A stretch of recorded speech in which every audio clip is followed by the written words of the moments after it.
চট্টগ্রাম স্বেচ্ছাসেবী প্রকৌশলী আলোর উদ্যোগে বন্যা কবলিত বাঁশখালী উপজেলার দুর্গম শেখেরখিল ইউনিয়নের 2, 3 ও 7 নম্বর ওয়ার্ড এবং সোনোয়া ইউনিয়নের 5 ও 9 নম্বর ওয়ার্ডের 120-এর অধিক ক্ষতিগ্রস্ত পরিবারের মাঝে ত্রাণ সামগ্রী ও আর্থিক সহায়তা বিতরণ করা হয়।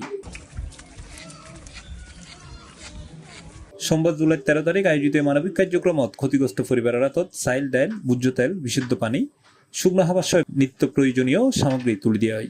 হয়তোবা যা আনছি তা এখানে পর্যাপ্ত না, এর জন্য আমি অত্যন্ত দুঃখিত।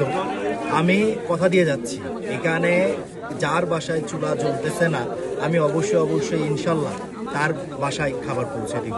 সেইটা আমি আমার প্রয়োজনে ব্যক্তিগত অর্থায়নেও হইল আমি এটা করে দিব। আপনার কালকের মধ্যে এই এলাকায় যদি কারো বাসায় চুলা না জ্বলে অবশ্যই আমার সাথে যোগাযোগ করবেন। আমি আমার ফোন নাম্বার আপনাদেরকে দিয়ে দিব।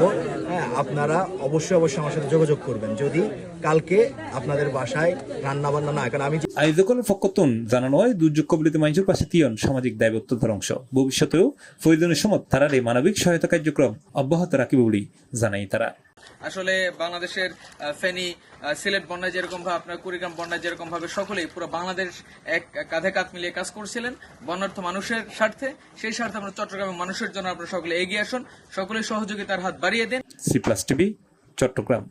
আমরা প্রথম দফায় বাঁশখালীর শেখেরখিল যে জায়গাটা, সেখানে আমরা 80টা ফ্যামিলির মধ্যে আমরা ত্রাণ সামগ্রী বিতরণ করলাম এবং অবশিষ্ট যে ফ্যামিলি আমরা সোনোয়ার যে জায়গাটা আছে, সোনোয়া নামক জায়গা আপনারা একটু আগে দেখলেনই যে এইদিকে ঘরবাড়ি একদম ফুললি ডুবে গেছে।